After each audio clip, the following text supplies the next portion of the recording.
Okay, so how are you gonna edit? Welcome. Hello. Grandpa, say hi. Hello. Lucky. We're with my grandpa today, and he's gonna teach us how he makes his Sicilian olives. Right now, he's just prepping. Hi, my name's Frank Pecoraro, and as far as background is that I was born in Costa Rica. My mom's Costa Rican, but my dad is Sicilian from Austria. When we came to the United States, we basically was raised in the Italian-American district down at Little Italy by India Street down in San Diego. And through the years, I learned a lot of traditional dishes that my dad and his family used to make, especially during holidays and weekends. Weekends was really big. Sundays was a big day for the whole family. And on a Sunday, we usually have a specialty dish that my dad and uncles will put together. Anyway, today, my niece here asked me to show you how to make... I'm your granddaughter, Grandpa! Are you serious? I'm sorry. Today, my granddaughter has asked me to show everybody how to make Sicilian olives. And there's two types of Sicilian olives. There's the green olives, and then there's the dry black olives from Sicily. In the olden days, we used to make the olives from scratch. Pick the olives from the tree, and then cure it either by lye, the most common way of curing it. But then there's another way where you crack the olives and you put it in salt water, enough salt that will float an egg, and you leave it in salt water after you crack the olive. Leave it in salt water for 2 weeks, changing the water off and on, and then from there the olives is ready to prepare, and we used to call that Sicilian olives. What I'm doing now is a quick way of doing it, seeing that picking olives from the tree is probably not beneficial now because there's not very many trees that you could go and just start picking anymore unless you live in the upper part of the state. So what I do is I usually go to the store and I buy... Don't you have an olive tree in the backyard? I have an olive tree, but it doesn't give out olives yet. Oh. Okay, the olives it gives is like that. So it's going to be another good 5 years before. What I usually do to make olives is I will go ahead and go to a store, and usually an Italian-American store or a Egyptian store. There's a lot of those around here in San Diego, and they have, in the Egyptian stores, they sell olives already made, and they sell dry olives already made. And so what I do is I usually buy a half a gallon, like this right here. This is about a gallon, I think, of olives. And as you see, it's already cured. The first thing that I do is I take a spool pasta, a drainage. And I put the spool pasta down here, open this up, and I pour the olives into the spool pasta. So I take all the brine out. The brine is not wanted when you make these Sicilian olives because it has a peculiar taste to it. It doesn't mix well with what we're going to put into the mixture. Here's the olive. Taste that. Very good. Very good olive. And now, Salty. I got the olives right here. I'm going to get a bowl. Use a salad bowl down here. Prior to that, what I do is I buy basilica or sweet basil. In Italian it's called basilica, or Sicilian it's called basilica. And then I also get oregano.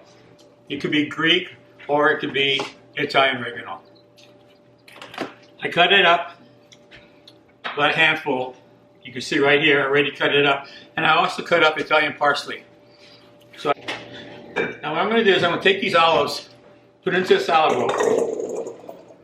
just like that. I'm going to get the basilica, sweet basil, put about a handful inside there. I'm also going to take about a handful of parsley, put it inside, and oregano, put it inside. Now, I'm going to mix those.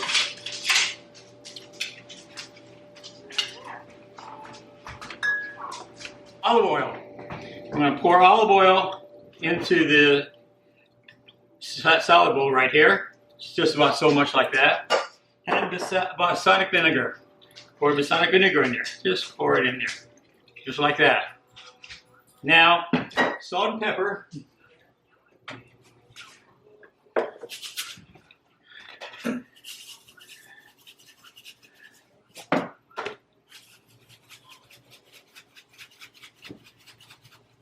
There. And now I'm going to go ahead and mix it up. Just like that. So now we got basically a salad with herbs in it and the olives.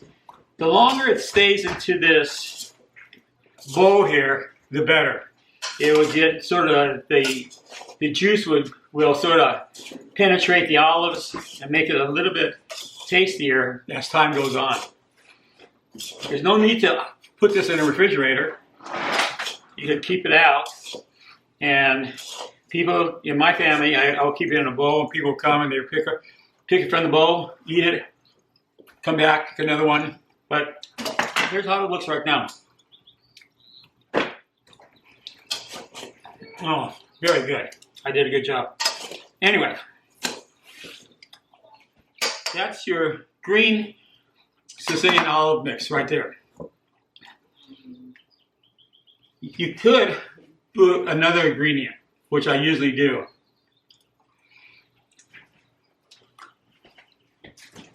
And that's by marinated vegetables. You buy this at the store. Usually it's by the olive section where the olives are located. And again, the way I use this here,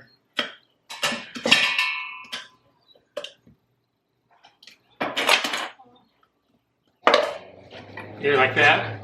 Again, you drain the brine out of the vegetables, just like this.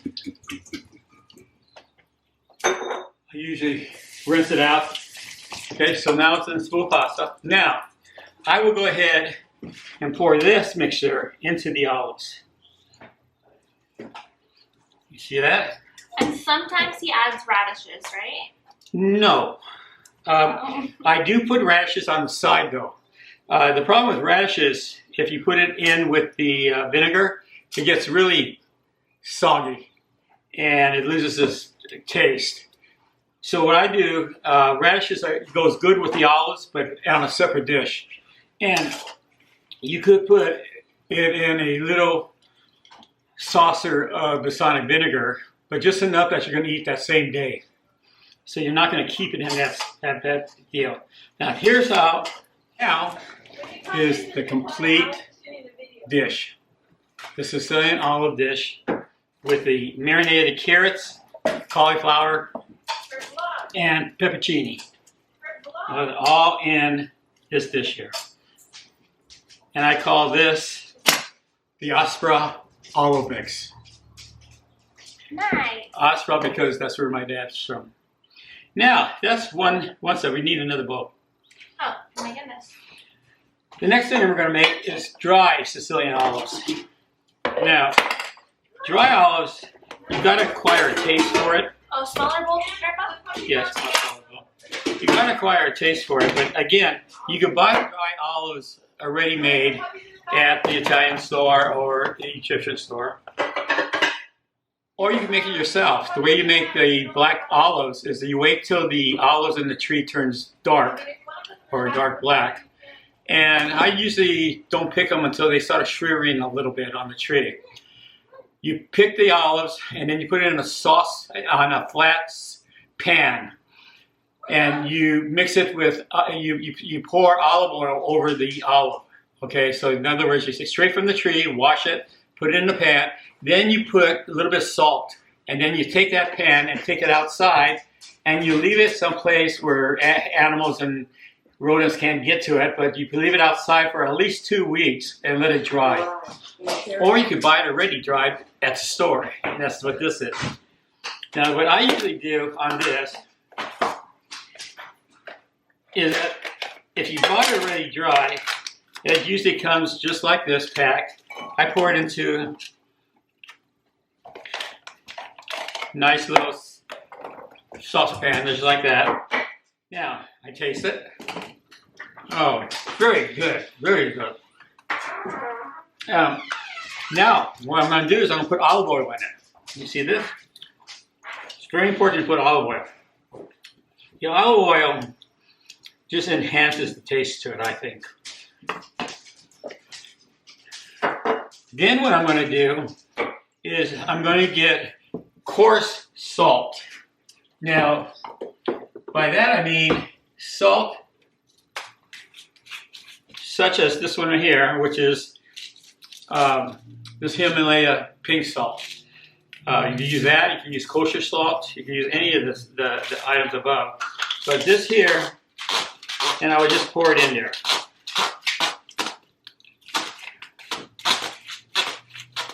Just like that.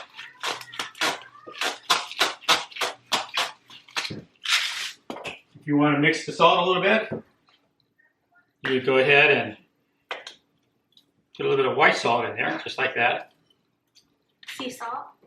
It's going to be very salty. If you see, it's already a salt mix. Then I'm going to mix it up.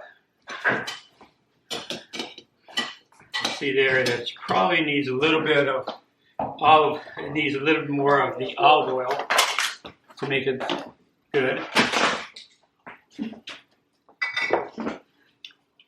So I'm going to pour a little bit of olive oil here. Just like that.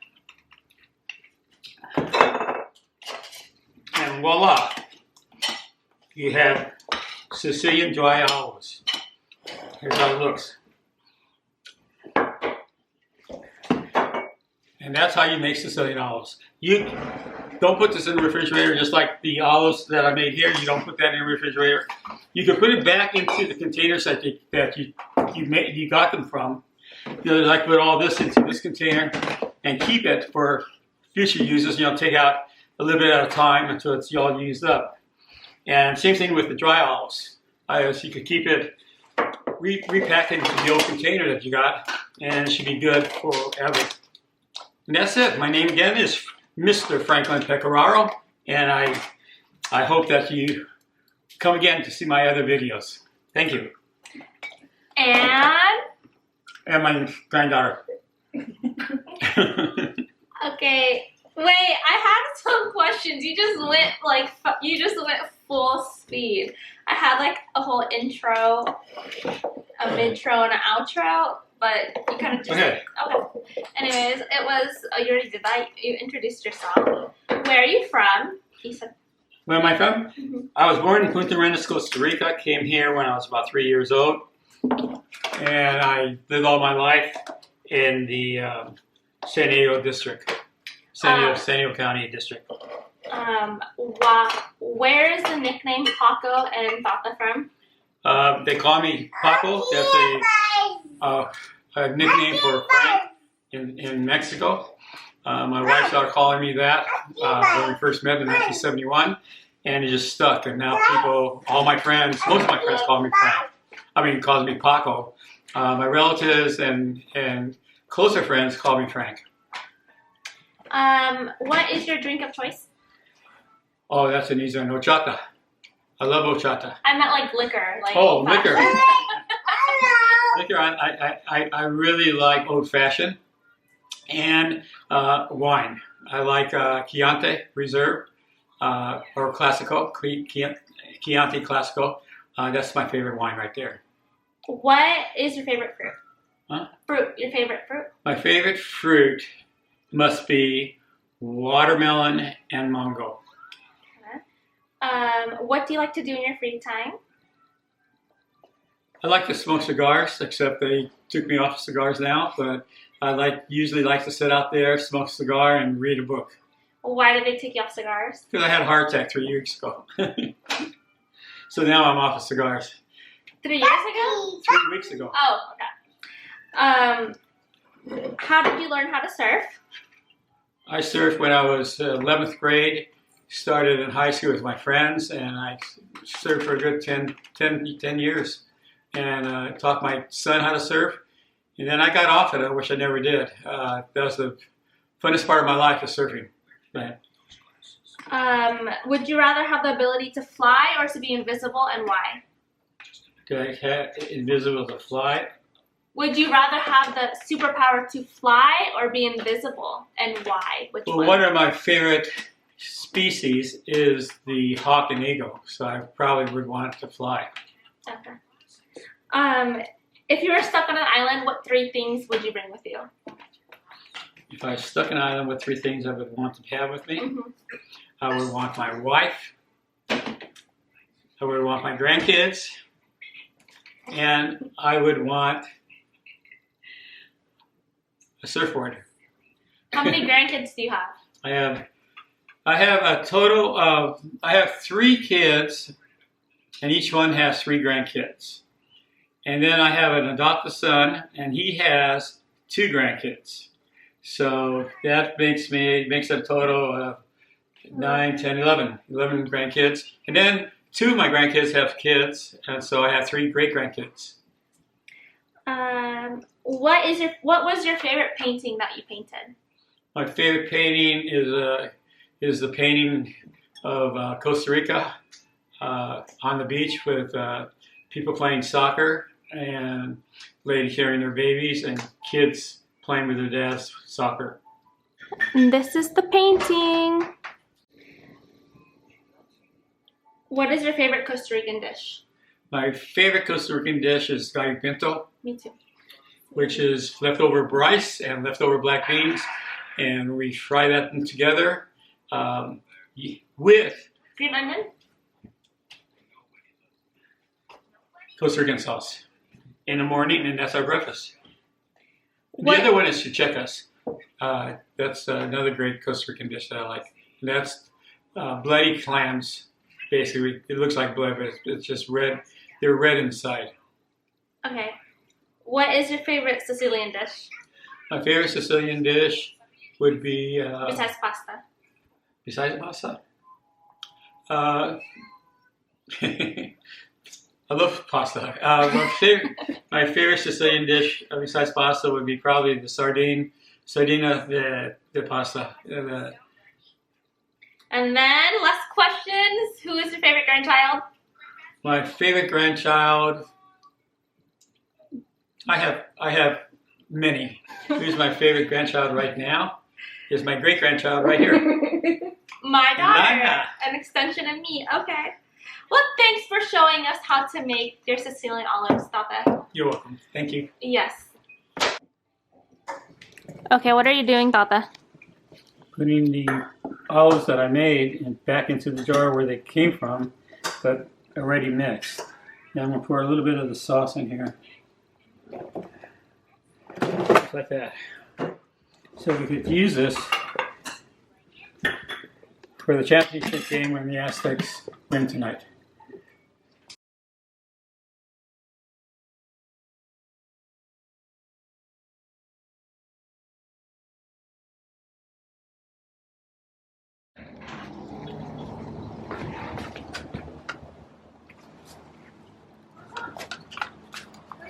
What are you showing us, Tata?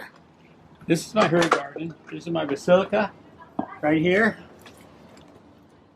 A secret. It's better to buy the basilica in a package at a store.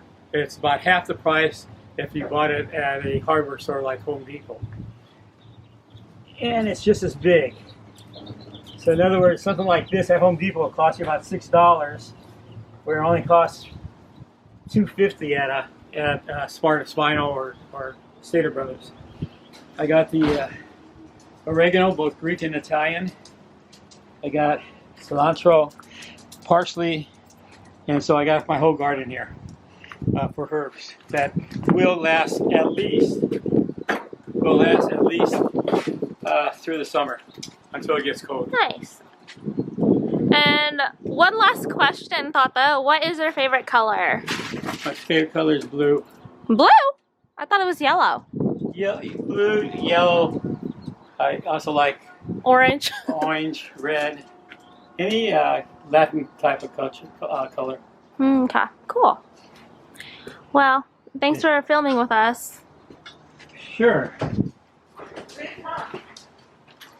Thanks for sharing your family recipe, Grandpa. Well, next time I like to do spincioni.